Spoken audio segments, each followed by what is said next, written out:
Okay, so at the time of this video, we have literally 2.5 hours left in the whole of 2024. It has been a sad year, a really, really tough year for some countries, Ukraine, the Palestinians, and a ton of other places all over the world. And so let's hope 2025 brings some stability, countries are able to prosper, and a lot more lives are hopefully will be saved in 2025. So I'm going to be jumping into some of the events that have happened in 2024 with some footage of some of the biggest events that have happened this past year. So yeah, let's jump in.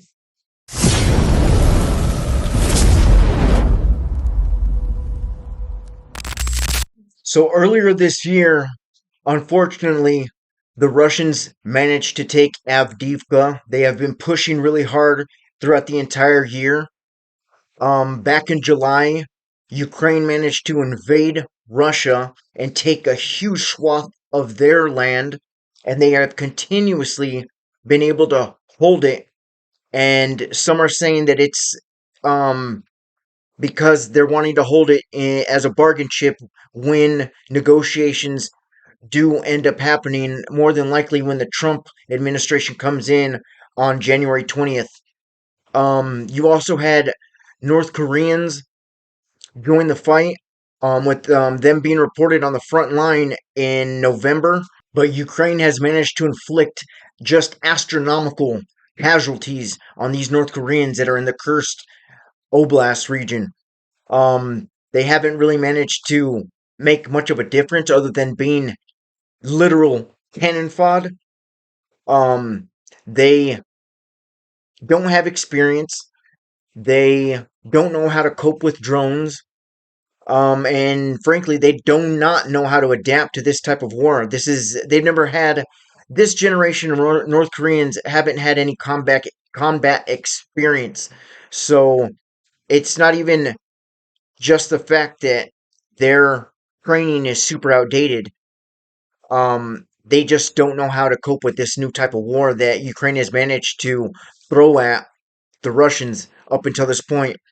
But aside from that, Ukraine has been on a roll all year, um, making more artillery shells throughout in their country. They're trying to get less reliant on the rest of the world, mainly America. We are their biggest military supplier. So, of course, they are trying to become more self sufficient.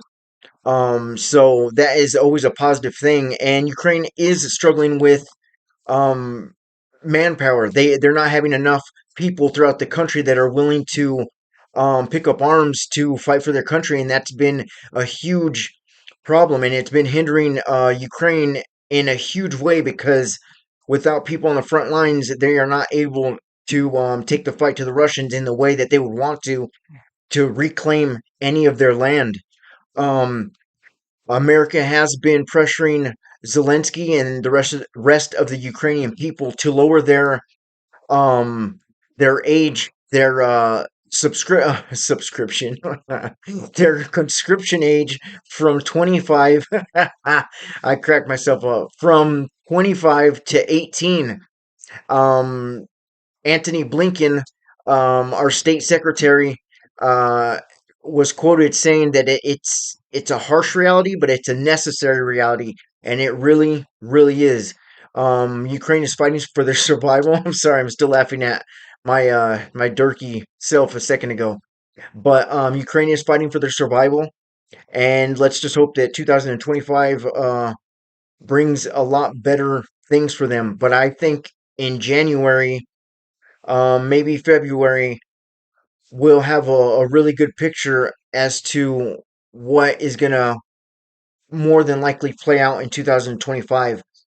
Because, in my opinion, the Trump administration is either going to have something that Putin and them are going to agree to, or it's just not going to work. And this war is going to continue until hopefully Putin is unalived, or um, some other economic collapse happens in the Russian Federation, either, in my opinion, is positive thing for the rest of the world. The quicker that Russia collapses, the quicker the rest of Russia could heal and they could start building rebuilding again.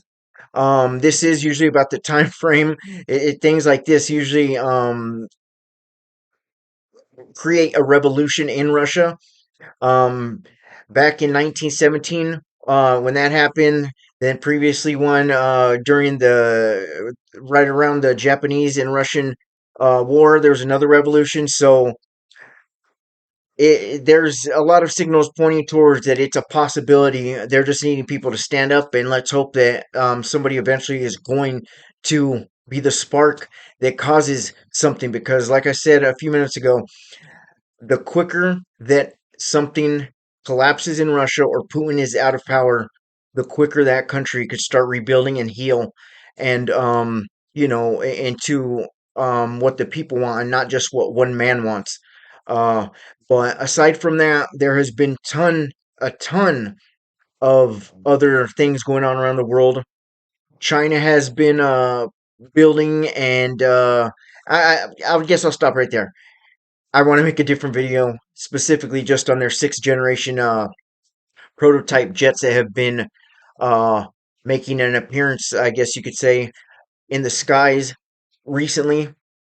It's obviously intended for the rest of the world to get a little sneak peek. But if we're being honest, China is still, you know, light years away from America's um, technology. So it's nothing for anybody to really panic about. Obviously, they are quickly growing into a superpower. But it's not nothing that, in my opinion, is anything to be worried about. Because even if they do have these really, really high tech sixth generation jets, doesn't mean that they're able to put them out in any quantities that are really going to make a difference. But, anyways, I just wanted to make some sort of video right before the new year. Let's hope that next year things are going to be positive coming out of Syria.